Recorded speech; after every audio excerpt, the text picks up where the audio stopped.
Hey guys, I'm Marcus from Learning with Marcus, and today I'm going to be talking about my opinion on certain languages. So, yesterday on my Instagram, I posted this photo. So I wanted to do a video based on my opinions on different languages. And you guys commented quite a few languages, so I'm going to talk about a few of them as you mentioned. Okay, so my first one is French. Now, I think French is one of the classic languages that you just have to learn if you're going to be a linguist. It's such a beautiful language. French is a language that you could speak forever, and I would love to, but I don't know enough. I'm currently dabbling in it a little bit, and later on in the near future, I will start learning it full time.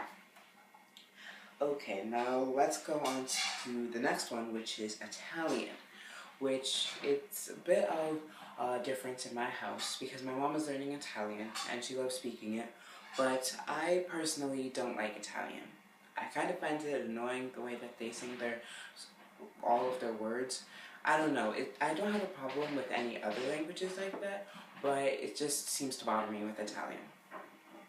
So I know that there's going to be a lot of people in the comments, or just like a couple people in the comments, wondering why that's the case, but for some reason I just don't like it. Okay, the next one is ASL. I love ASL. ASL is one of my favorite languages because I think it's a very unique way of expressing language, because all of the languages I'm learning, with the ASL excluded, are oral languages. And you kind of get into a pattern when you're a linguist of learning words and how their structures and how to use them in sentences. Well, with ASL, you have to throw away all that you know linguistically and reshape your opinion on the language because it's completely different than any other oral language. I think it's very interesting how you use facial expressions and hand signals instead of using your voice. And I love signing with my deaf friend, and she seems to really appreciate it, and I just love learning more so that I can communicate with her better. Okay, the next one is Mandarin. Now, Mandarin is a very difficult language, but I love speaking it.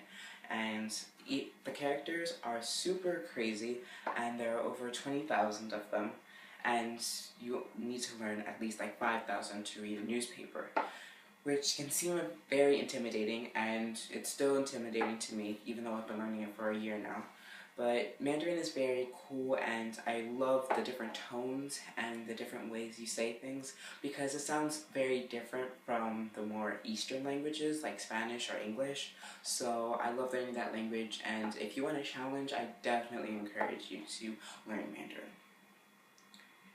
Okay, now a couple of people asked me to talk about Japanese. Now, Japanese is kind of a deceiving language because when you first look at it and you see it in books or you hear it, you think, oh wow, that's a difficult language. And then you first get into it and you learn a couple of phrases, and then you think, oh, okay, this is not that difficult.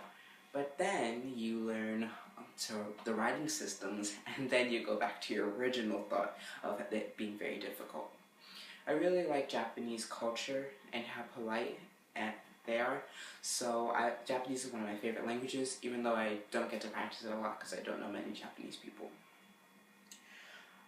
Okay, I'm going to do one more, and it's Spanish.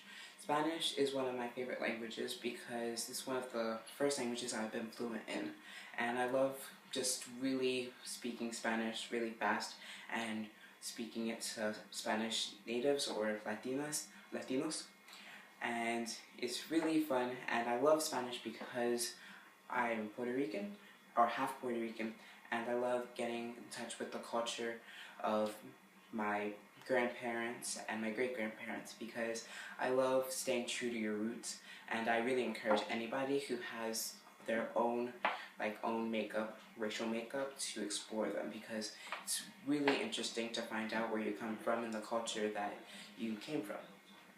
Okay, thank you guys so much for sending me those comments on different languages that I should talk about, and if you have opinions on the languages I talked about today, please leave them in the comments below. And also, I'm going to be doing a Q&A video sometime in the upcoming weeks, so leave some questions down below so that you can have your language-related questions answered, well, to the best of my ability. Also, in the next couple weeks, I'm going to be posting some really fun videos, some more ASL lessons, and also I'm going to be explaining certain languages like Japanese and Mandarin, and clearing up some misconceptions of those languages. Okay, until next time, I'm Marcus, teaching you guys languages.